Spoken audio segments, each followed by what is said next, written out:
Hello friends, आप सभी का स्वागत है मेरे YouTube channel true love story पर और मेरी कहानी कर्स। तो चलिए इस कहानी के इस पार्ट को शुरू करते हैं। जैसा कि हमने इसके पिछले पार्ट में देखा था, विंग, वांग जी और वो तीनों ग्रैंड मास्टर से मिलते हैं, जहां ग्रैंड मास्टर को देखकर उन्हें थोड़ा अजीब लगता है। ग्रैंड मास्टर जो कि खुद एक लड़की थी और जिनकी उम्र ज़्यादा नहीं थी, यानी कि वो सिर्फ 18-19 साल की ही लग रही थी, लेकिन उनकी एज बहुत ज़्यादा थी।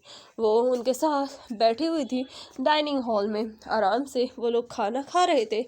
वहीं विंग ग्रैंड मास्टर से उनका नाम पूछता है, जिस पर ग्रैंड मास्टर उसे बताती है कि वो वी और लान दोनों सरनेम का यूज़ कर सकती हैं। जिस पर विंग पूछता है, आपका नाम बताइए। जिस पर ग्रैंड मास्टर एक बार अपनी पार्टनर की तरफ देखती है, जिस पर उसकी पार्टनर धीरे से उसे हाँ में इशारा करती है। जिस पर ग्रैंड मास्टर एक गहरी सांस लेती है और फिर आराम से कहती है, मेरा नाम वी यांग है। और ये सुनते ही वेंग कहता है, वी यांग। जिस पर ग्रैंड मास्टर बस हाँ में अपना सर हिलाती है। फिर वो विंग से कहती है कि अगर तुम्हें हेल और हेवन में जाकर मेरे उस ब्रदर से वो की लेनी है तो इसके लिए तुम्हें सबसे पहले उसे भ्रम में डालना होगा। जो सुनकर विंग पूछता है, हमें क्या करना होगा।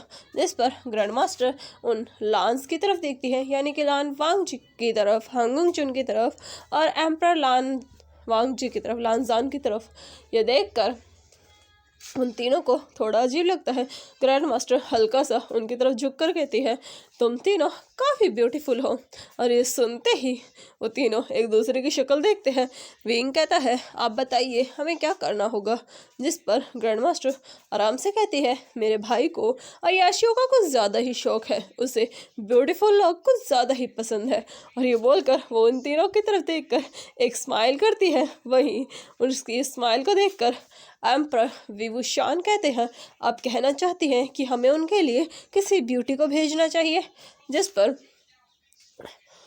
ग्रैंड मास्टर उसकी तरफ देखकर कहती है, तुम एक राजा होने के नाते बिल्कुल सही सोच रहे हो। वैसे भी अगर तुम उसके पास किसी ब्यूटी को भेजोगे तो शायद वो उसके साथ थोड़ा बिजी हो जाए और इसी बात का फ़ायदा उठाकर तुम उस चाबी को लेकर आ सकते हो। ये सुनकर विंग कहता है, ठीक है, लेकिन हम यहाँ पर किसे ढूंढेंगे जो ये कर सके। जिस पर ग्रैंड मास्टर कहती है, कोई ऐसा जिस पर तुम आंख बंद करके यकीन कर सको और जो तुम्हें चाबी 100% ला कर दे।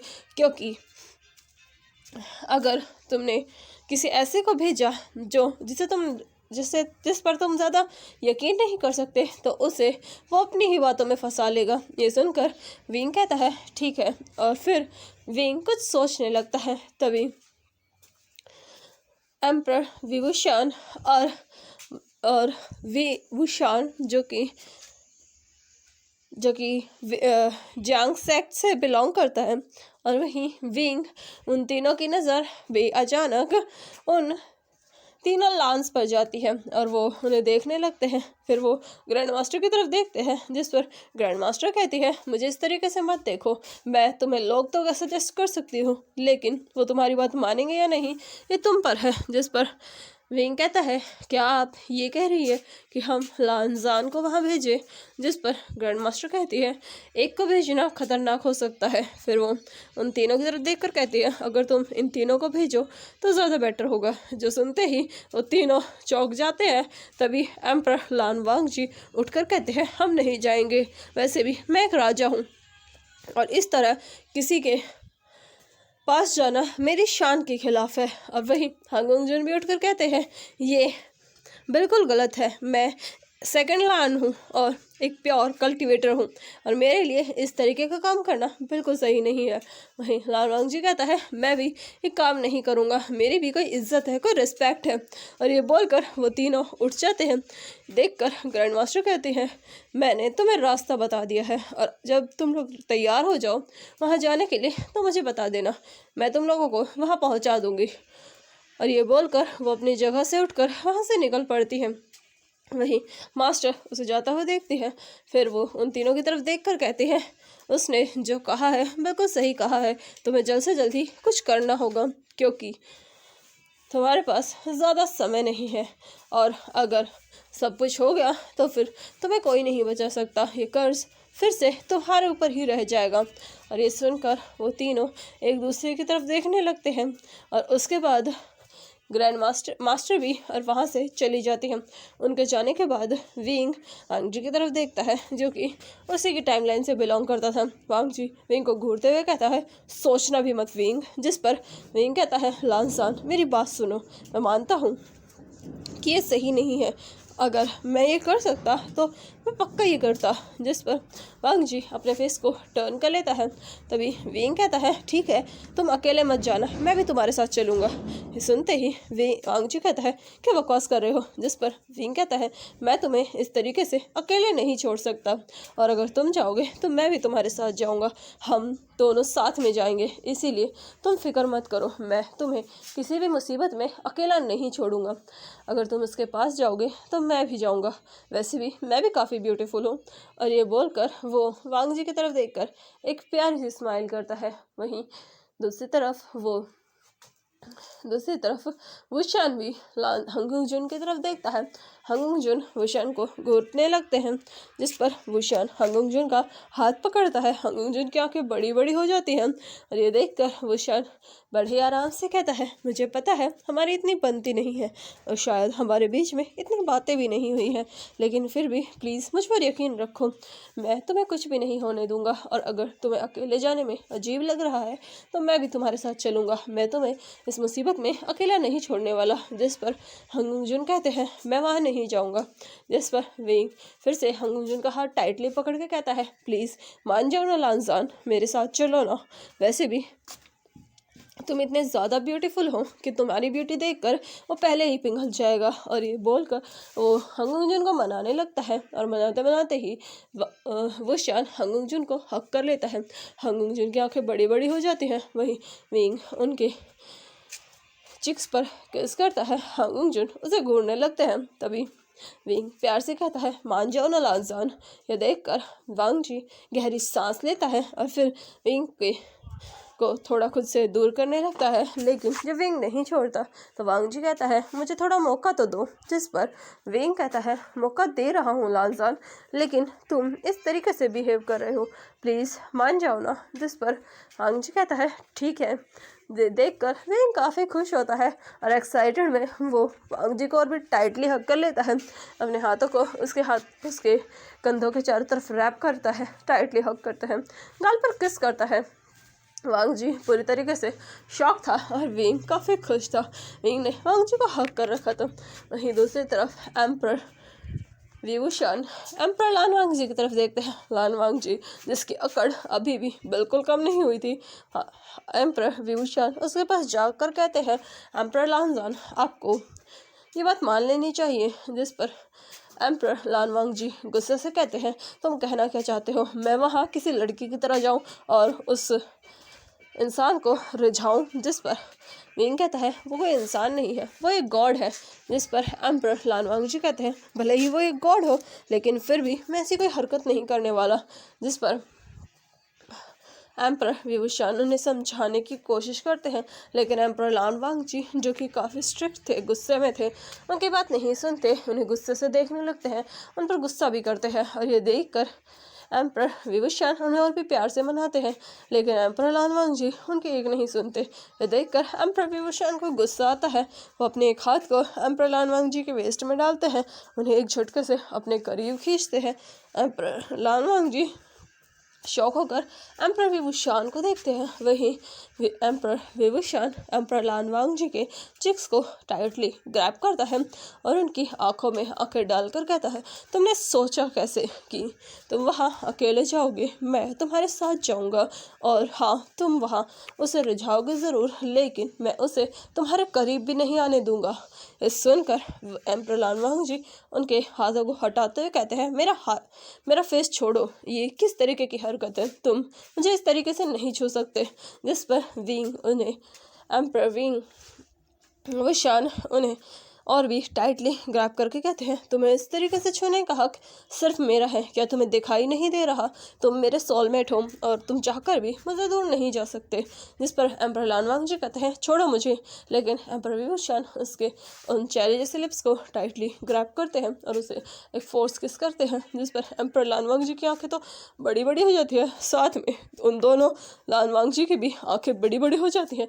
वो ये नज़ारा देख रहे थे, तभी उनकी नज़र अपने अपने पार्टनर्स पर जाती है और उनके चिक्स बिल्कुल रेड हो जाते हैं, कान बिल्कुल लाल हो चुके थे, गर्दन भी, और वो अपने फेस को दूसरी तरफ टर्न करते हैं। ये देखकर विंग के चेहरे पर एक स्माइल आती है। वो वांग जी की वेस्ट को होल्ड करता है और वो भी उसे किस करता है। वांग जी तो शॉक था और वहीं जो हांगुंग जुन थे उनकी तो नज़रें दूसरी तरफ ही घूमी हुई थी।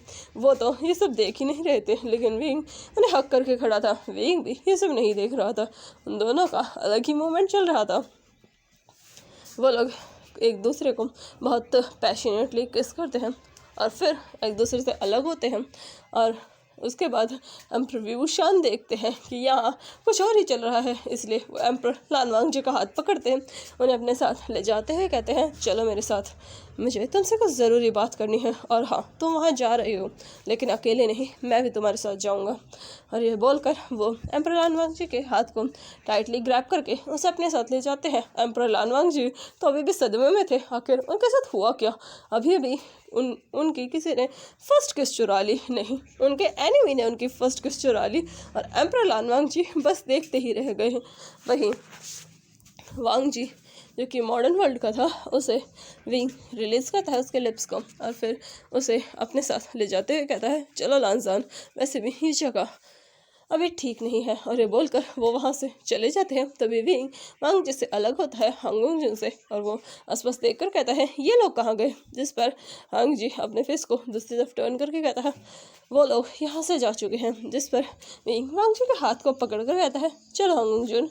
जिस पर हांगुंग जुन उसे देखकर कहते हैं, तो मुझे लानजान बुला सकते हो। जिस पर विंग कहता है, ठीक है, आप भी मुझे विंग बुलाइए। जिस पर हांगुंग जुन बस अपने सर को हिलाते हैं और वो भी उसके साथ दूसरी तरफ चले जाता है। वहीं हम एक तरफ देखते हैं जहाँ एम्पर लानवांग जी वॉल पर पुश किए हुए थे और एम्पर विभूषण उन्हें पैशनेटली किस कर रहे थे। एम्पर लानवांग जी उनसे बचने की, उन्हें खुद से दूर करने की कोशिश कर रहे थे, लेकिन एम्पर विभूषण उन्हें एक पल के लिए भी नहीं छोड़ते। और वहीं दूसरी तरफ हम एक जंगल का सीन देखते हैं जहाँ पर वांग जी को विंग ने पुश कर रखा था और उसे किस कर रहा था। और हम एक और सीन देखते हैं जहाँ पर विंग को ट्रे पर पुश कर रखा था और वांग जी उसे किस कर रहा था, यानी कि हांगुंग जुन। और ये तीनों अपने ही रोमांस में बिजी थे। और वहीं दूसरी तरफ ग्रैंड मास्टर जो कि अपने रूम में अपनी आंखों पर हाथ रख कर लेटी हुई थी, अचानक वो अपने हाथ को हटाकर अपनी उस पार्टनर की तरफ देखती है जो कि अभी वीणा बजा रही थी। ग्रैंड मास्टर आराम से बैठकर कहती है, तुमने इन तीनों को यहाँ क्यों रखा है? जिस पर मास्टर पूछती है, क्या दिक्कत है? जिस पर ग्रैंड मास्टर अपने सिर को हिलाते हुए कहती है, ये मेरे गुरुकुल का माहौल बिगाड़ रहे हैं।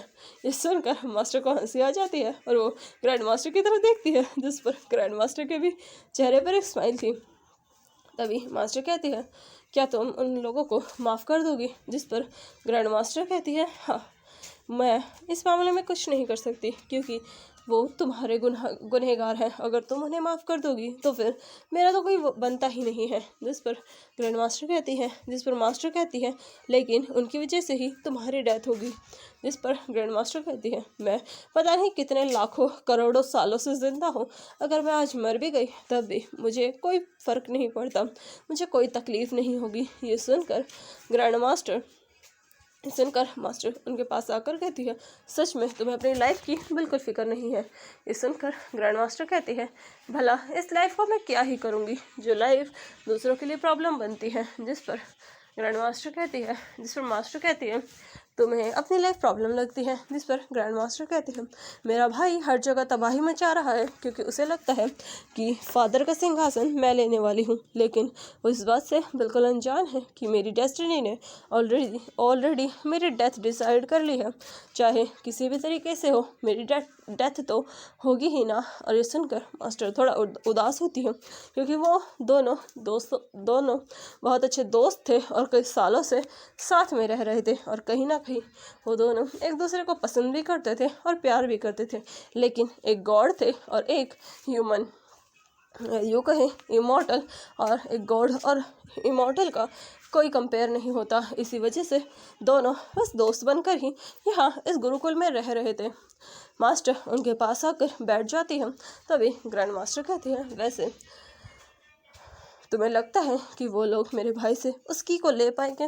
जिस पर मास्टर कहती है उनका जितना दृढ़ संकल्प है वो इतने मुश्किल से यहाँ तक आ पाए, ये ज़रूर इस काम को कर ही लेंगे क्योंकि ना ये पहले है ना आखिरी। पता नहीं कितनी टाइमलाइन से ये सब होता आ रहा है। ये सुनकर मास्टर बस स्माइल करती है और फिर वो दोनों कुछ ज़रूरी चीज़ों के बारे में बात करने लगते हैं। ऐसे ही 2-3 दिन बीत जाते हैं और उसके बाद विंग और वांगजी, जो कि वो तीनों के तीनों पेयर्स थे, वो ग्रैंड मास्टर के पास आते हैं उनसे आखिरी बात करने के लिए। ग्रैंड मास्टर जो कि वहाँ पर बैठकर अपनी उस टी को एंजॉय कर रही थी, उन 6 लोगों को देखकर ग्रैंड मास्टर पूछती है क्या तुम लोगों ने डिसाइड कर लिया कौन जाने वाला है?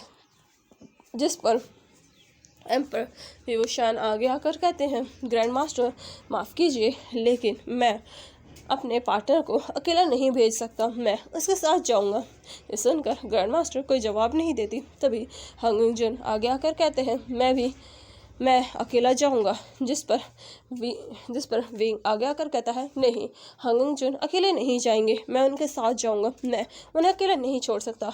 जिस पर हंग जुन विंग की तरफ देखते हैं लेकिन विंग की आंखों में पूरा विश्वास था और वो हंग जुन का हाथ टाइटली पकड़ लेता है।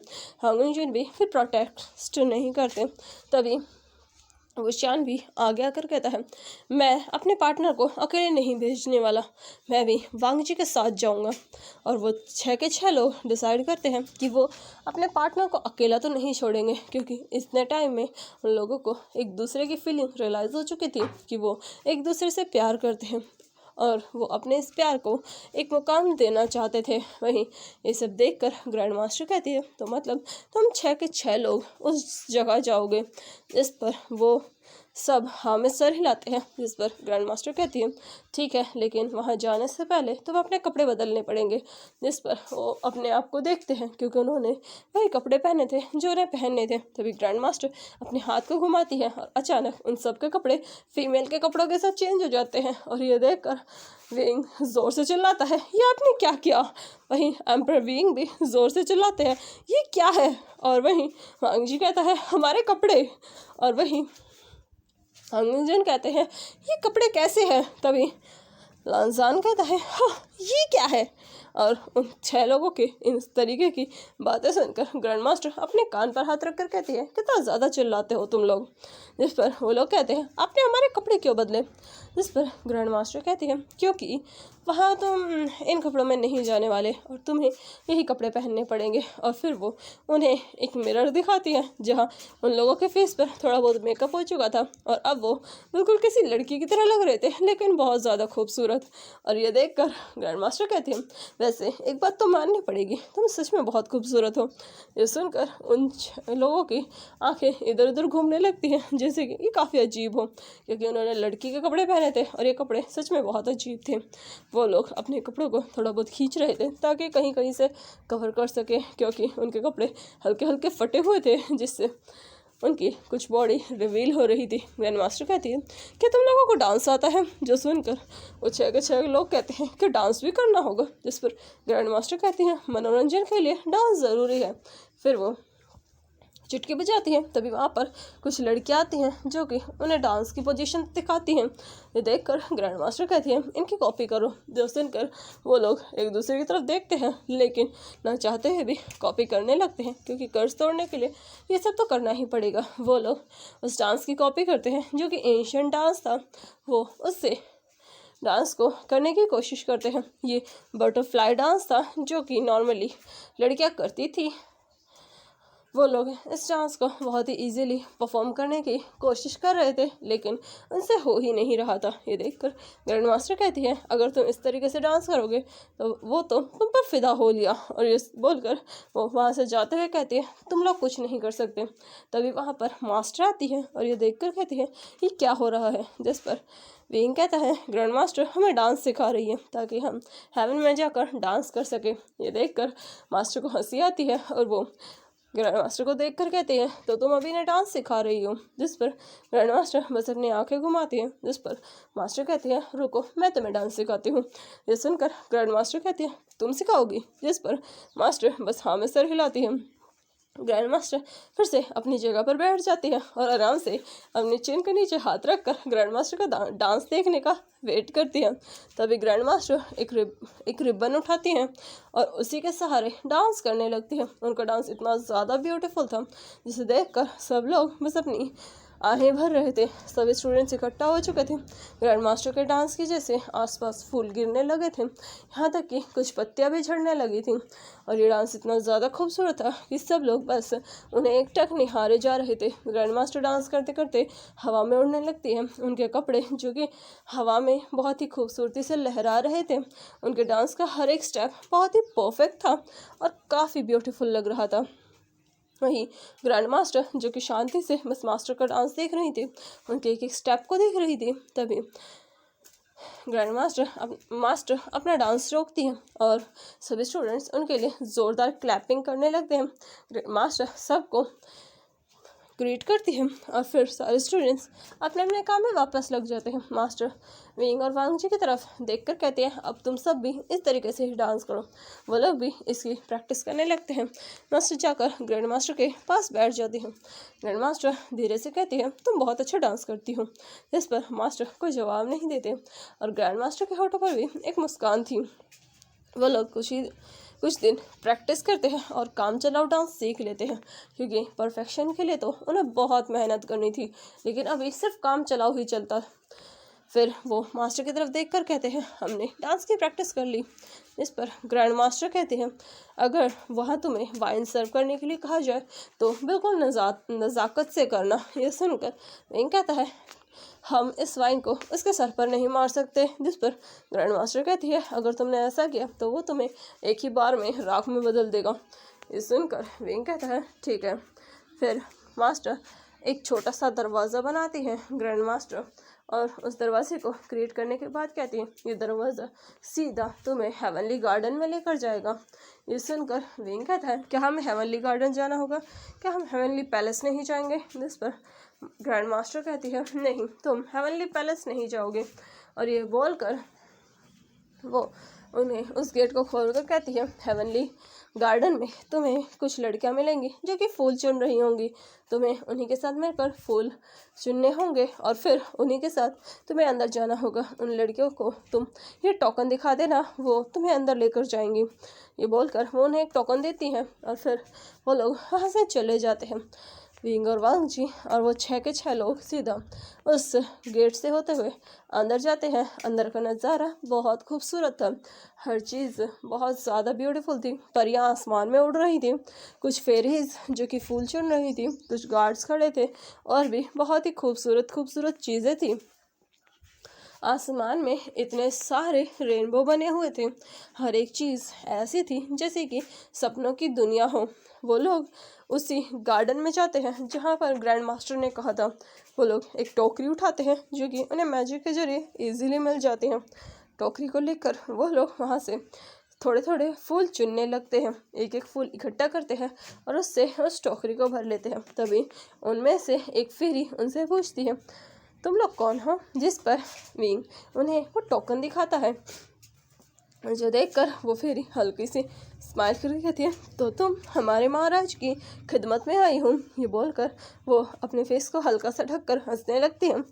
वो सब बस उन फेरीज को देख रहे थे जो बहुत खूबसूरत थी।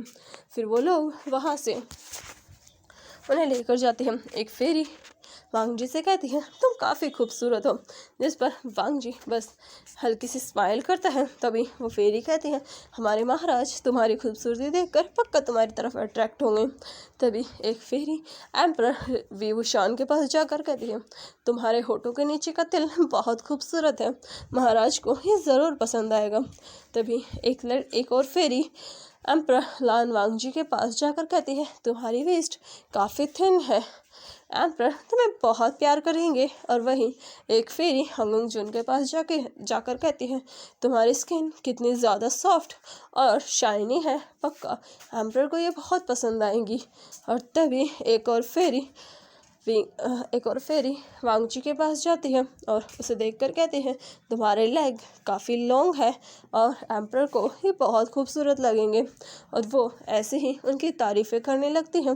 वहीं वो 6 के 6 सीधा अंदर जाने लगते हैं, जहाँ वो फेरी एक गार्ड को उनका टोकन दिखाती है और उन्हें लेकर अंदर जाती है। फिर वो उन्हें एक गेस्ट रूम दिखाती है और कहते हैं तुम लोग यहाँ पर रेस्ट करो, तब तक हमारे एम्परर अपना काम ख़त्म कर लेते हैं, फिर उसके बाद तुम्हें उनकी खिदमत में बुलाया जाएगा। जो सुनकर वो लोग बस हल्का सा झुककर उन्हें ग्रीट करती हैं और वो फेरीज हंसते हुए वहाँ से चले जाती हैं। उनके जाने के बाद एम्परर लान वांग जी गुस्से से कहते हैं इसकी हिम्मत कैसे हुई ये सब कहने की। जो देखकर एम्परर विभूषण हल्का सा हंसकर कहते हैं वैसे सच में तुम्हारी वेस्ट काफ़ी थिन है। ये देखकर एम्परर लान वांग जी गुस्से से एम्परर विभूषण के पैर पर अपने पैर को मारते हैं। ये देखकर एम्परर विभूषण कहते हैं अगर तुम मेरे पैर को तोड़ दोगे तो मैं डांस कैसे करूँगा। और ये बोलकर वो हंसने लगते हैं। तभी विंग हंगुंग जुन को देखकर कहता है वैसे सच में आपकी जो स्किन है काफ़ी शाइनी है। इस पर हंगुंग जुन उसे घूर कर देखते हैं और उसके उन बालों को देखते हैं जिन्हें उस फेरी ने हल्का सा टच किया था। वो उन बालों में अपनी उंगलियां फिरा कर कहते हैं तुम्हारे बाल सच में काफ़ी शाइनी है। और ये सुनकर विंग थोड़ा शाय फील करता है। और वहीं एम्परर वही दूसरी तरफ वुशियान जो कि वांग जी की तरफ देखता है, जहाँ वांग जी गुस्सा था। ये देखकर विंग कहता है तुम्हारी लेग सच में काफ़ी लॉन्ग है। और ये सुनकर वांग जी गुस्से से विंग को घूरने लगता है, जिस पर विंग अपने फेस को हल्का सा कवर करके हंसते हुए कहता है लांसा तुम गुस्सा होते हो और भी क्यूट लगते हो। इस पर वांग जी कहता है तुम तो बस मुझे मेरे वर्ल्ड में मिलो, प्रॉमिस तुम्हें गन से उड़ा दूंगा। ये सुनकर विंग कहता है अपने होने वाले हस्बैंड को, जिस पर वांग जी कहता है शौक से। और ये बोलकर वो बस विंग को घूरने लगता है और वहीं विंग भी बस स्माइल करता है। और वो लोग ऐसे ही थोड़ी देर बात करते हैं। फिर उनके लिए खाना आता है। वो उस खाने को बड़े ही आराम से खाते हैं, ज़्यादा नहीं खाते, थोड़ा बहुत ही खाते हैं। और फिर उसके बाद वो शाम का वेट करते हैं और जैसे ही शाम होती है उन्हें बुलाया जाता है डांस के लिए। वो लोग वहाँ पहुँचते हैं जहाँ वो उस एम्परर को देखते हैं जो कि वहीं बैठे हुए थे, जिनके रोब्स बिल्कुल रेड कलर के थे और वहीं उनकी फेस पर एक मास्क लगा हुआ था। वो उन 6 लड़कियों को देखते हैं जो कि लड़के ही थे। वो उनसे कहते हैं चलो अपनी परफॉर्मेंस स्टार्ट करो। वहाँ पर बहुत सारे मंत्री बैठे हुए थे जिनके हाथ में मदिरा थी, यानी कि शराब, और वो उसे हल्का हिलाकर पी रहे थे और उनकी आंखों में वासना साफ साफ दिख रही थी। वो 6 के 6 लोग अपने डांस की परफॉर्मेंस शुरू करते हैं और एम्परर उन्हें बड़े ही ध्यान से देख रहे थे, उनकी एक एक परफॉर्मेंस को देख रहे थे। तभी एक मंत्री डांस के बीच में ही उठकर जाता है और वो विंग का, जो कि मॉडर्न वर्ल्ड का था, उसका हाथ पकड़कर उसे अपनी तरफ खींचता है। ये देखकर वांग जी को काफ़ी गुस्सा आता है, लेकिन अभी वो अपने गुस्से को थोड़ा संभालता है। वो मंत्री धीरे से उसके हाथ को छूते हुए कहता है तुम सच में काफ़ी खूबसूरत हो, तुम किस लोक की परी हो। ये बोलकर वो विंग के फेस को छूने की कोशिश करता है। विंग के फेस पर एक मास्क लगा हुआ था। विंग उस मंत्री के हाथ पर इस तरीके से अपनी उंगलियां घुमाता है जैसे कि वो डांस कर रहा हो। उसके हाथ को ऊपर उठाता है, 2 बार राउंड लेता है और फिर उसके बाद फिर से अपनी पोजीशन पे आता है, डांस करने लगता है। वो मंत्री भी ये सब देख रहा था और वही विंग डांस करने लगता है। ऐसे ही डांस करते तभी अचानक एम्परर उठते हैं और वो सीधा एम्परर लान वांग जी और साथ में साथ में हंगजुन के वेस्ट में हाथ डाल लेते हैं और ये देखकर एम्परर विभूषण और विंग दोनों की ही मुट्ठियाँ कस जाती है। एम्परर उन दोनों की वेस्ट को पकड़कर हल्का सा स्क्वीज करके कहते हैं, तुम दोनों आज मेरे साथ चलोगी।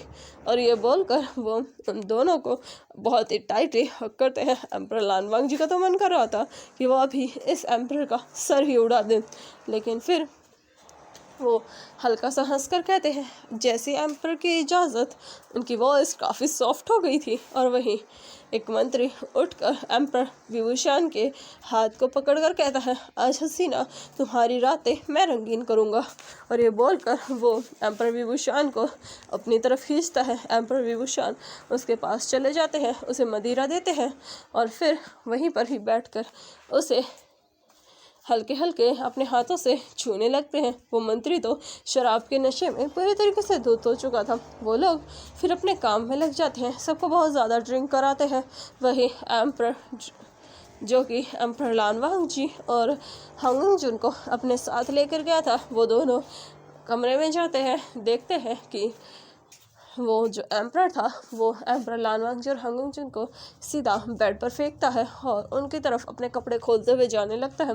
ये देखकर एम्परर लानवांग जी कहते हैं, क्या मैं इसका मर्डर कर सकता हूँ? जिस पर हंगजुन कहते हैं, हमें अभी इसकी ज़रूरत है। ये बोलकर वो एक चाल चलते हैं और फिर वो लोग जल्दी से उठकर मदिरा लेते हैं और एक ग्लास में शराब डालकर उस एम्परर के पास करके कहते हैं, बहुत ही प्यार से, हम आपको अपने हाथ से मदिरा पिलाना चाहते हैं, क्या एम्परर हमारे हाथों से मदिरा पीने का मज़ा लेंगे? ये सुनकर एम्परर काफ़ी खुश होते हैं। वो बैठ जाते हैं और हंगजुन और एम्परर लानवांग जी को अपने दोनों पैरों पर बैठाते हैं और अपनी थाइस पे बैठाकर उन्हें उनके हाथों से शराब पीने लगते हैं। एम्परर लानवांग जी हंगजुन उन्हें बहुत ज़्यादा ड्रिंक करा देते हैं, जिस वजह से एम्परर संभल नहीं पाते और सीधा नीचे गिर जाते हैं। वो मदिरा इतनी ज़्यादा नशीली तो नहीं थी, लेकिन जाने से पहले ग्रैंड मास्टर ने उन्हें एक चीज़ दी थी, जिस वजह से वो इस मदिरा का जो असर था वो 1000 गुना ज़्यादा कर चुके थे, जिस वजह से ये मदिरा के 3 ग्लास ही किसी को भी ड्रंक करने के लिए काफ़ी थे, चाहे वो गॉड ही क्यों ना हो। और ये करके वो लोग वहाँ से उठते हैं, बाहर आते हैं और बाहर आकर वो लोग सीधा हॉल में जाते हैं, जहाँ उन्हें अपने वो साथी मिलते हैं, अपने दोस्त मिलते हैं।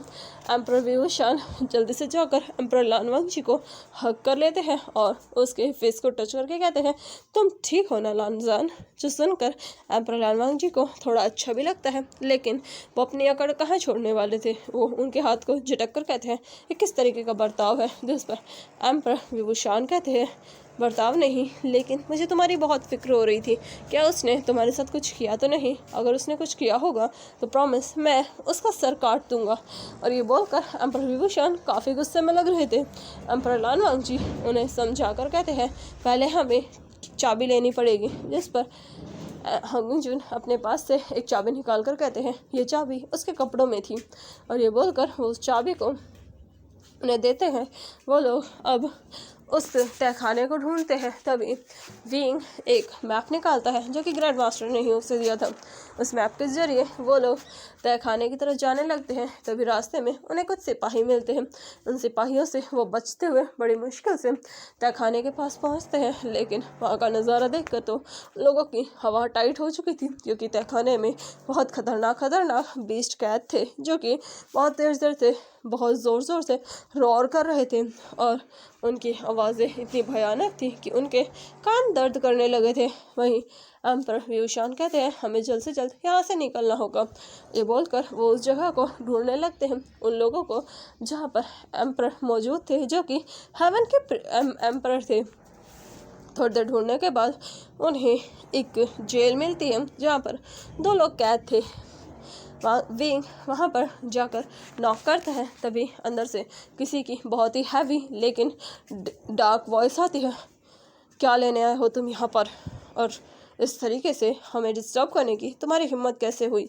और ये बोलकर वो पर्सन अपनी उन रेड आइज को उठाकर सामने की तरफ देखता है। उसकी वो लाल आंखें काफ़ी डरावनी थी, जिसे देखकर एम्पर विभूषण की भी हवा टाइट हो जाती है, क्योंकि इतना डोमिनेटिंग हो रहा उन्होंने फर्स्ट टाइम देखा था। वो लोग उन्हें कुछ कह पाते उससे पहले ही वो पर्सन हल्की सी रोर करके कहता है, इंसान, तुम लोग यहाँ क्या कर रहे हो? तुम इंसान हो और हेवन में तुम क्या कर रहे हो? तभी किसी के सॉफ्ट आइज आती है, तुम उन्हें डरा रहे हो। और ये सुनकर वो लोग देखते हैं तो वहाँ पर एक वाइट रॉब पर्सन भी बैठा हुआ था, जो कि उठ कर आता है और वो उन लोगों को देखकर कहता है, तुम तो इंसान हो ना। जिस पर एम्पर विभूषण को उस इंसान से पॉजिटिव वाइब्स आती है और वो उनसे कहते हैं, हम यहाँ प्रीवियस हेल और हेवन के एम्पर को बचाने आए हैं। और ये सुनकर वो दोनों एक दूसरे की तरफ देखकर कहते हैं, तुम्हें यहाँ किसने भेजा है? जिस पर एम्पर विभूषण उन्हें एक टोकन देते हैं, जिस टोकन को देखते ही उस वाइट रॉब पर्सन की आंखें हल्की सी नम होती है और वो उन्हें देखकर कहते हैं, दरवाज़ा खोलो, हम ही हैं। ये सुनकर एम्पर विभूषण उस की को लेते हैं, जल्दी से दरवाज़ा खोलते हैं। दरवाज़ा पहले तो नहीं खुलता, लेकिन फिर वो कुछ याद करते हैं और अचानक वो एक स्पेल पढ़ने लगते हैं और उस स्पेल को पढ़ते ही दरवाज़ा एक झटके से खुल जाता है। जैसे ही दरवाज़ा खुलता है वो लोग अंदर आते हैं, जहां वो उन दो लोगों को देखते हैं, जहां एक पर्सन के हाथ अभी भी जंजीरों से बंधे हुए थे। ये देखकर एम्पर विभूषण कहते हैं, अब हम क्या करें? तभी वो जो रेड रॉब पर्सन था वो उन्हें देखकर कहता है कि तुम्हारे पास कोई खंजर है? जिसने तुम्हें ये टोकन दिया, क्या उसने तुम्हें कोई खंजर भी दिया है?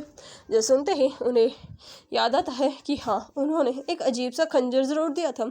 उस खंजर को निकालते हैं जिस पर एक आई बनी हुई थी। वो आँख अचानक अपनी उन आँखों को खोलती है जिसकी बिल्कुल रेड आइज़ थी। वो खंजर जिस पर आँख बनी हुई थी, उस आँख की पलकें खुलती है, रेड आइज़ शो होती है। तभी वो रेड रॉब पर्सन कहता है, तलवार निकालो, इस खंजर को निकालो, इन जंजीरों को तोड़ दो। ये सुनकर एम्पर जुन उस खंजर को निकालते हैं, वार करते हैं, वो जंजीरें टूट जाती हैं। जैसे ही जंजीरें टूटती हैं, वो रेड रॉब पर्सन अपने उन कपड़ों को हल्का सा साफ करता है, बाहर आने लगता है। उसकी जो डिमोनिक एनर्जी थी सारी तरफ फैलने लगती है, हर तरफ बहुत ही भयानक माहौल बन जाता है। ये देखकर उन 6 लोगों की हालत ख़राब होने लगती है। तभी वो वाइट रॉब पर्सन उनके पास आकर कहता है, शुक्रिया बच्चों, तुमने आज बहुत बड़ा काम किया है। और ये बोलकर वो अपने उस हाथ को फिराते हैं और अचानक ये 6 के 6 लोग टेलीपोर्ट हो जाते हैं और सीधा वापस उसी गुरुकुल में मौजूद पहुंच जाते हैं, जहां वो अभी ग्रैंड मास्टर के सामने खड़े थे। जैसे ही वो ग्रैंड मास्टर को देखते हैं, ग्रैंड मास्टर के होठों पर अभी भी वही स्माइल थी। वो लोग ग्रैंड मास्टर को देखकर कहते हैं, ग्रैंड मास्टर। जिस पर ग्रैंड मास्टर कहती हैं, तो तुमने अपना काम कर दिया। ये सुनकर वो लोग शौक होकर पूछते हैं कि आपने सब कुछ देखा? इस पर ग्रैंड मास्टर कहती है, तुम लोग यहाँ सेफली टेलीपोर्ट हो गए, जिंदा वापस आ गए, यही सबूत है कि तुमने अपना काम कर दिया। ये सुनकर विंग कहता है, तो अब कुछ नहीं होगा? जिस पर ग्रैंड मास्टर उठकर कहती है, किसने कहा कुछ नहीं होगा, बल्कि सब कुछ तो अभी से शुरू होगा।